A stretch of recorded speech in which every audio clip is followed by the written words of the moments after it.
Hey everyone, it is Stove here, and we are back at it again with another recorded video, or just video. That is very stupid of me.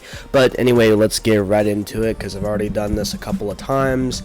The time that I'm doing this is 10:05, and that's like 3 hours and 5 minutes after the fact that my upload for the review of week 7 of college football being out, so please go check that if you're wanting to. And yeah, hopefully you enjoy that video, hopefully you enjoy this video, and let's get right into it. Obviously I was wrong about the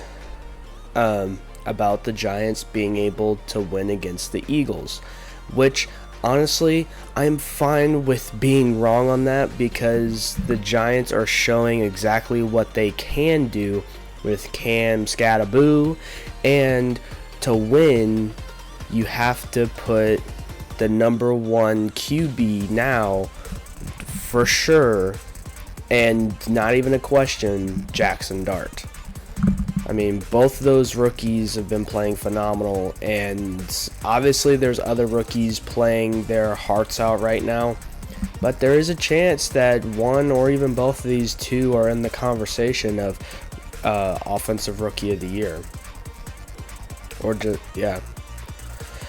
But I'm very happy that the Giants were able to beat the Eagles the way they did, and actually keep them from scoring the entire second half. Granted, I thought that the Eagles could have scored a little bit more and had the chances to, but with them being able to contain Saquon Barkley in that second half and being able to basically stop Jalen Hurts from passing the ball a lot, it was still pretty good, and they were able to do what they needed to do, especially running wise. I think their time of possession, I think, was like 8 minutes more than the Eagles, if I'm not mistaken. So very solid game from them. It was like 6 to 8 minutes, I think. Yeah, I'm glad I was wrong on that. But anyway, going in with the Bengals and the Packers, obviously I had that wrong. I wanted my Bengals to have some form of chance, but the fact that they could not score a single point in the first half, it sucks to have a team that's really not going to do much until that second half, whether it's just the fourth quarter or it's the entire second half. We showed some promise, but the Packers were just too much. Josh Jacobs, we still couldn't stop the run. We couldn't pressure Jordan Love that much besides that third quarter. And there really wasn't any consistency there. But that's really just it for that. There's really no talking about it. Now, granted, I do think there is a story on, since Brian Callahan got fired from the Tennessee Titans, is there a possible chance that we pick up Brian Callahan? I think there's a couple of stories on that. So I think he would be a solid coach. I just really don't know where he would settle into besides maybe offensive coordinator, or probably not offensive line, but maybe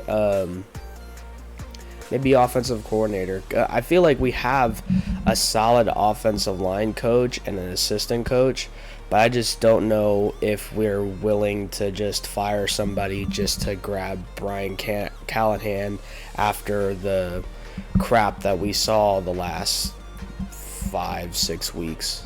So I don't know about that one. You guys can talk to me about that one later. But Broncos and Jets, I was right about the Broncos winning. Like I said, you guys can go back to the preview of me talking about these games before they even happen, And yes, I do say that, oh, these teams are going to win, these teams are going to lose.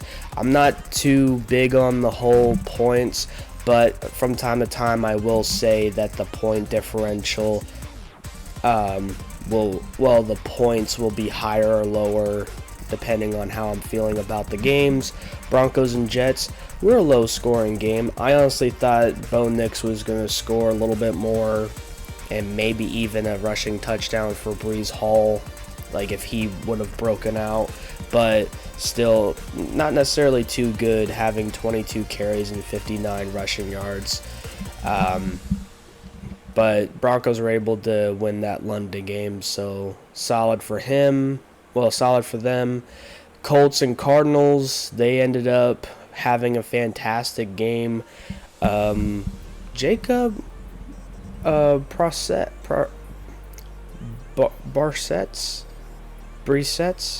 I'm butchering that last name. I know he's been around for a very long time. He was a Colt. He was a Patriot, I believe, if I'm not mistaken as well. He's been around the league for a long time, so him being able to get 320 passing yards with 2 passing touchdowns, very good. A solid game for him, not a single interception. There was a couple of times where the Colts could have intercepted them for sure, but Danny Dimes and Jonathan Taylor just way too much right now, and the Colts, they could have definitely had stopped the Cardinals in a couple of those drives that led to the Cardinals scoring, but again, it was a very close game, and I appreciate that the Cardinals are still doing what they can. It's just finishing those games is their problem, really. Maybe it's a little bit different now since that they have this other quarterback. We'll just see. I think Kyle Murray is still better dual threat wise, but even Jacob, if I'm saying his first name right, Jacob, he ran around with the ball too, so the only problem is he's older than Kyle Murray. But yeah, Colts stay undefeated at home, 5-1. Was right about them staying undefeated, and was very happy to see that it was 58 points. So whoever betted on it to have higher total points, then good on you. But there was actually a lot of games that went between 50 and 60 points, where a lot of these total points, higher or lower, had 38 and 41, and I just felt like that wasn't gonna happen like that. So very happy for the Chargers being able to win that. Granted, as soon as I saw Justin Herbert finally being able to pick it up a little bit more, that defense being able... Now, granted, the defense did not do anything in that fourth quarter. You had 14 points that came out of nowhere for the Dolphins, basically making it a close game. And I think you could say the same thing with the Chargers, because they were pretty much just kicking the field goal a lot. So it was a close game until that final drive with Justin Herbert settling his kicker in to kick that last field goal for those last points. Being able to win in that fashion is great, especially against a home team. It's always good and builds the confidence back up. They are 4-2. They do lead the AFC East. No, AFC West. Sorry, I'm thinking of the Dolphins. Chargers do lead the AFC West right now still. So, just because their win against the Chiefs So, yeah, that was pretty good. Speaking of teams that are now leading in their division, the Patriots winning 3 games away. Now, granted, they did not score a single time in that fourth quarter. It was very awkward in that second half. There was a lot more of the scoring in the first half, but defensively, both the Saints and the Patriots were able to stop the opposing offenses and just do what they needed to do. Drake May had a fantastic game, 18 for 26, 261 passing yards and 3 passing touchdowns. Alvin Kamara had very lackluster time, but they were able to contain him pretty well. The Patriots were able to contain Alvin Kamara pretty well. Now, granted, he is getting up there in age, and at the same time, the Saints aren't what they used to be. But if you can contain someone like Alvin Kamara and contain that offense from outscoring you in the first half and also doing what you need to do in the second half defensively, I think the Patriots will be just fine in the next 2 weeks when facing Tennessee Titans and Cleveland Browns, I believe. So Drake may actually have a fantastic couple of weeks before their bye. Speaking of the Browns, they lose. They lose against the divisional team in the Steelers. The Steelers basically continued to get ramped up more and more. The Browns, really all they could do is get their new kicker out there and just kick away, get some points. Now, props to their defense, for the Browns defense, keeping the Steelers from not scoring more than what they did. But still, even whether it's Dylan Gabriel, whether it's Bailey Zappi, whether it's Shedeur Sanders, I think it's still going to be a rocky road for the offense unless they just decide by week 7 or week 8 that they're going to just, flip around and be like, you know what, let's get Zappi in here because we're not going to start Shedeur Sanders. But I think at some point it will have to go to Shedeur Sanders' hands. And the moment he wins will be, I think, the moment where they may just fire the Browns head coach that's been there for a very long time and has also won 2 head coaching of the year awards because of his time with the Cleveland Browns. So we'll just see on that. Props to the Steelers, though, was right on that mark. But Panthers, I was wrong about the Cowboys, but then again, this is also showing that the Cowboys defense can lose them games, and it actually has lost them games already. But in my opinion, I just thought at some point the Cowboys defense was going to pick it up a little bit more. But Bryce Young has also done significantly better.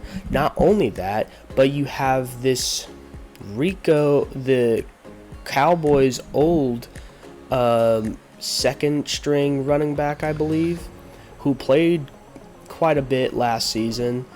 Rico Dowd. Anyway, I'm just going to call him Rico. Rico had 30 carries and 183 rushing yards. Even last week, he had like over 200 rushing yards with 1 rushing touchdown, and I think he also had I think he had a few less carries though. And the guy is done phenomenal. Now, who's also done phenomenal consistently is George Pickens, being that number 1 guy since CeeDee Lamb is still out. Dak Prescott is still playing pretty darn well, but there still is the issue with the defense. If the Cowboys didn't have this issue with the defense, they may just be they probably may just be 1-1 in my opinion. I think they still lose one game. I think they still can't probably tie a game with Green Bay because it's kind of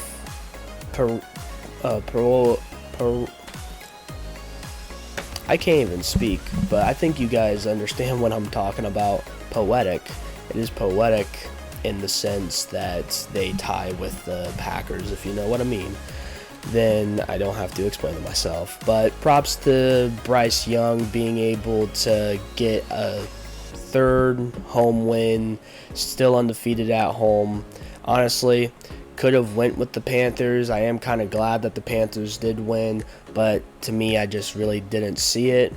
But I'm glad I was wrong.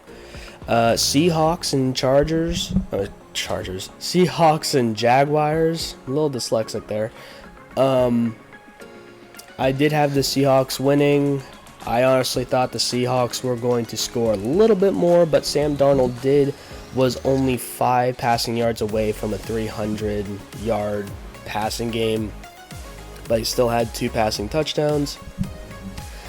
Not a lot of running. I honestly thought the Jaguars were going to do more running, but they didn't. Seahawks defense was able to contain pretty darn well.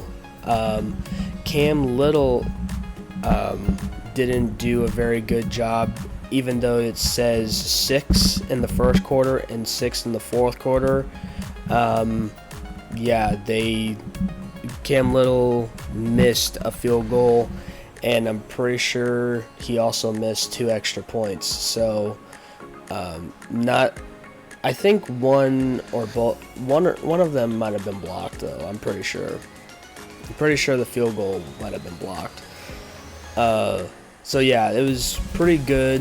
Seahawks still undefeated against being the away team. Chargers are no longer undefeated at home, but solid win for Seahawks. Jaguars, I don't think it's going to be the end-all be-all. Maybe if they recoup, they can possibly win the next 1 or 2 games. But if they play like I knew that they were going to play, it may not happen, and they may just end up being 5-3 or 4-4 by week 8 or week 9. I don't know if they have a bye or not.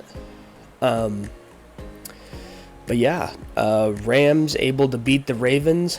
The defense did pretty well. The Ravens did score the first points, so everyone did think for a second are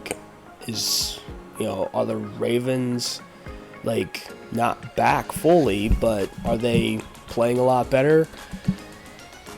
But obviously by halftime it was 3-3. Everyone was speculating this could be interesting. And then in the third quarter, the Ravens defense showed their weaknesses defensively in the passing game, and both teams saw that the Rams saw that the opportunities that they were given, and they scored 2 touchdowns in that third quarter, and the Ravens really couldn't do anything. That offense that was led by a old Cowboys quarterback. I don't know why I can't think of his name. Probably because he beat the Bengals so long ago, I tend to forget his name. But he wasn't doing that good. Derrick Henry did have 122 rushing yards, but no touchdowns, unfortunately, to keep the game very close. But the defense, in my opinion, besides letting those 2 touchdowns go in the third quarter, I think they did have a way better time defending the ball, especially against a powerhouse offense like the Rams. They were able to do what they needed to do, pressuring Matthew Stafford. I'm pretty sure they also had Williams, their running back, Kyren Williams. He had a good rushing day as well, but Actually, I'm pretty sure he had a rushing touchdown, now that I think about it, because it only says Matthew Stafford had one passing touchdown. Honestly, I thought Devontae Adams could have had a touchdown in his own, but again, the Ravens defense was able to stay collected and do what they needed to do to not get completely blown out. In my opinion, as long as you're not getting scored on, I think as long as you're not getting scored on 3 or plus touchdowns, it's not like a complete blowout, because it was a very close game. That third quarter, if that third quarter doesn't happen, it's a very close game still. But again, defense still has a lot of problems. Even with the bye coming up for the Baltimore Ravens, you still have Lamar Jackson is hoping to be ready by next home game, so you'll have him, but you still have defensive players that may not be back either. So looking at that, you're probably thinking, oh, like, we're still going to have holes in our defense. So obviously their next 4 or 5 games looks pretty easy, but with that defense, it could always make it a very close game. Now, it could be very cool for fantasy lovers if Lamar Jackson comes back healthy and he plays his heart out in every single one of those games. He ends up getting like 30 plus points a game. Fantasy lovers may like that, but that defense is still not going to help them anyway. Even when Baltimore didn't have any injuries, they still let go a 41 points against the Bills. They still let go like between 25 and 30 points in the last, I think it's been on average between 25 and 30 points, if I'm thinking that right. Maybe they're slightly below, but I'm pretty sure. I'm sounding like a broken record, but between 25 and 30 points has been their defense, even when they have healthy players. But we will see on how right I am on that whenever they come out of the bye week and they do face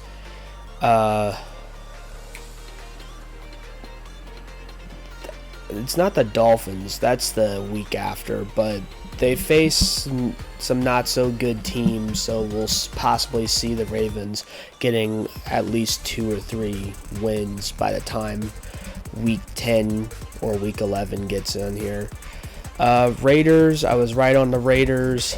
The only problem was for them was, I think, they still have a problem with that passing game. Even though Geno Smith was able to get a passing touchdown, I still think it's a little wonky there. Obviously, Tennessee, they no longer have technically a head coach, but an interim head coach. So Cam Ward but Cam Ward had 26 to 38, 222 passing yards and a passing touchdown. I don't know. I don't know what else to say. If things change for next week or the week after, maybe we'll see something different for Cam Ward. But, I mean, the fact that they couldn't score at all in that first half against the Raiders defense. I know the Raiders defense is tough, but they're not that tough to not at least score maybe 2 field goals, because if they get some of their completed passes, you're getting some field goals out of it in the first half and making that like a 16 to 20 game or 19 to 20 game. But obviously Brian Callahan would still get fired there. Buccaneers and 49ers. I'm glad that the Buccaneers won the way they did. The only problem was I had to face Baker Mayfield, and at the same time, the rookie receiver that I have on my fantasy team gets injured in the middle of the game. Only had 2 catches for 4 targets, and it's unfortunate. Rachaad White, who I also was able to pick up, he did good. I just thought he was going to do a lot better. Kendrick Bourne, though, for the 49ers did impressively well with 5 catches and 142 receiving yards. You may see some more plays here and there for him next week, but because there is a possible chance where you got Parcells and Juan Jennings both coming back, it's possible that Bourne does something with that, still being maybe like a third option here and there, with Christian McCaffrey being like getting pushed back to that 4th, so he can just focus on trying to get some running lanes going. But like I said, I don't think the 49ers are out of the woods yet. They did face a very good team in Tampa Bay. Now, the only problem was Mac Jones technically had the worst game of this season, getting his first loss as a 49er. He had 2 interceptions, but he still had 347 passing yards. The only thing I would probably say is that the 49ers offensive line was the problem, because Mac Jones was getting pressured like there's nobody's business.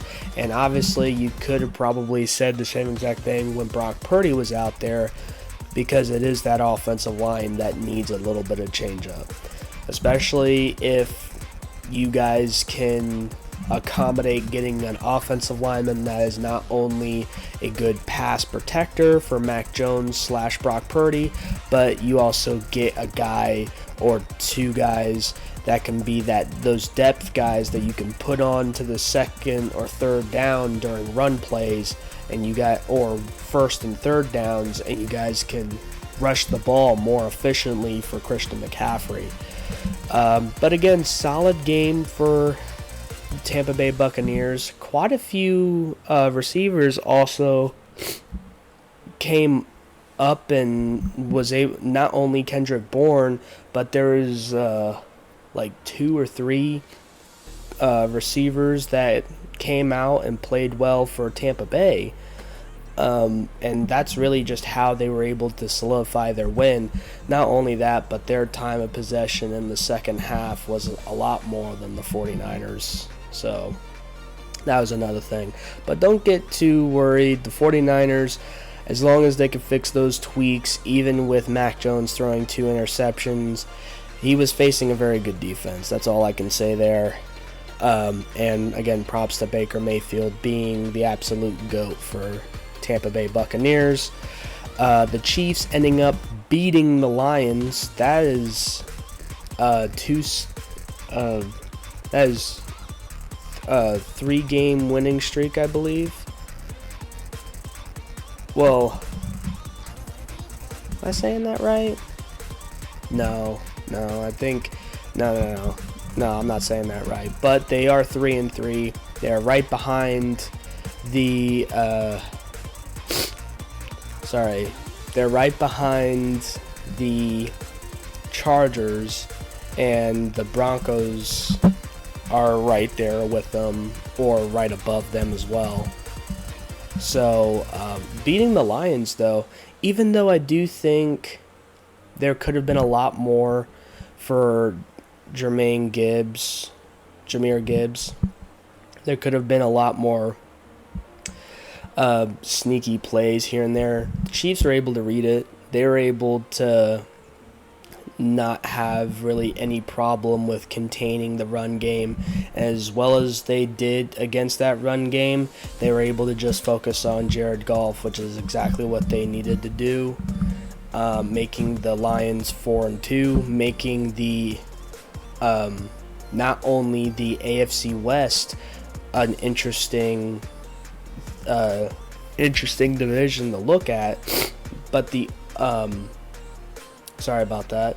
But you also have the Detroit Lions 4-2, looking at that division in the NFC North, the way the Packers are going, the way the Lions are going, Commanders, obviously they just lost. Sorry, the Commanders aren't even in that division. I'm getting ahead of myself there. But the Lions, Vikings, doing their thing. Obviously, they had a bye, but still being able to win last week was incredible for them. And yeah, it really does switch up the division pretty well. And speaking of that, the Falcons going 3-2, beating the Bills in spectacular fashion. Their passing game was a little wonky whenever it comes to pass completions for 20 and 32. Michael Penix Jr., you got to do a little bit better than that. But if he did, then I'm sure Drake London would have had 15 freaking catches. Drake London had a sporadic, huge game for that Falcons offense. Bijan Robinson also being the key for that rushing game. For that offense in general, getting 170 rushing yards and 1 rushing touchdown. Very proud of him, and yeah, very good. It was a very solid game for the Falcons, and the Bills just looked very frustrated. They didn't look good. They didn't look like the Buffalo Bills. Their defense allowing the Falcons to score 3 times in that first quarter, and then they were able to pick it up, but the offense for the Bills never got past the Falcons. Some people thought, the Bills got a touchdown right out the gate in the first 6 to 7 minutes. Okay, maybe we could see something different. No, we didn't. The Falcons defense switched up their stuff on defense too, just in case, and they were still able to intercept Josh Allen twice in that second half. So it wasn't exactly pretty. I think I'm saying that right, unless he got intercepted and got intercepted twice just in the whole game in general. But yeah, Falcons had probably the best game that they could have against the Buffalo Bills, and winning the way they did at home, it definitely spikes up their confidence a lot more. But speaking of confidence, the Chicago Bears beating the Washington Commanders. That is 0 for 2 on predicting the winners of Monday night. And it sucks, but hey, what can you do? They were predictions, and honestly, I thought the Commanders would have done a little bit better on defense, especially with being able to pressure Caleb Williams the way they did. But at the same time, that second half, Swift was able to get most of his rushing yards out of that. And at the same time, he was able to get most of his scrimmage yards, because he also had almost 100 receiving yards, I'm pretty sure. Or he only had almost 80 receiving yards with 108 rushing yards. And a receiving touchdown, I believe. So, DeJon Swift, if I'm saying his name right, he did pretty well. I mean, 2 catches for 67 receiving yards. That huge play. Okay, so I don't know why I wasn't looking right there. But yeah, almost 70 yards. That one catch, I believe, was 55 receiving yards into a touchdown. And that it was just an incredible play and kept the Bears into the game. And you got to respect it, really. I mean, there's nothing else really to say about it. The Commanders let that happen. A broken tackle. If it weren't for that broken tackle, we would be talking about it maybe a little bit differently. Who knows? I know they still get a first down even if Swift does get tackled there. Do they get the touchdown? Well, depending on their momentum or what the Commanders' defense does to hold them to a field goal, who knows? But it was definitely something to behold. Also, the Commanders losing because of a fumble that Jaden Daniels had, especially in the crappy weather. I get it. You know, not everything goes correct. I mean, that's why you got Caleb Williams, who threw the ball 29 times, but a lot of those quite a few of those incompletions were because of the crappy weather that started to really get more and more crappier more into the fourth quarter, because we saw a little bit of rain by the end of the third quarter, but it was just pouring. Wind was going everywhere in the fourth quarter, and it was very difficult to play in those conditions, so I understand. But if you don't fumble that ball, you probably win that game for the Commanders, and Commanders would be 4-2, tied with the Eagles more than likely. But that still makes a lot of things very interesting. But I was saying that Bears are 3-2, right below the Lions, who are 4-2. Packers are 3-2-1, and the Vikings are 3-3. So a very interesting way of looking at all these different divisions right now. And obviously, some teams could pull away leading their division. Some teams could make it a lot closer. We'll just have to continue seeing in the next few games. But anyway, you guys, hope you guys enjoyed that. If you guys wanted me to be a little bit more detailed with my stuff, let me know. But I just given basically that full rundown, giving my thoughts on certain things. And yeah, let me know what you think of the video. Please like, please subscribe, please comment just to show your support, and maybe share me some of your ideas or some of your thoughts on some of these games. If you watched them or if you just watched the highlights, just, let me know. And I will, by the time this comes out, I hopefully will be working on both the recording for the college football week 8 and NFL week 7 by Wednesday and Thursday, and hopefully have those out before those games even happen.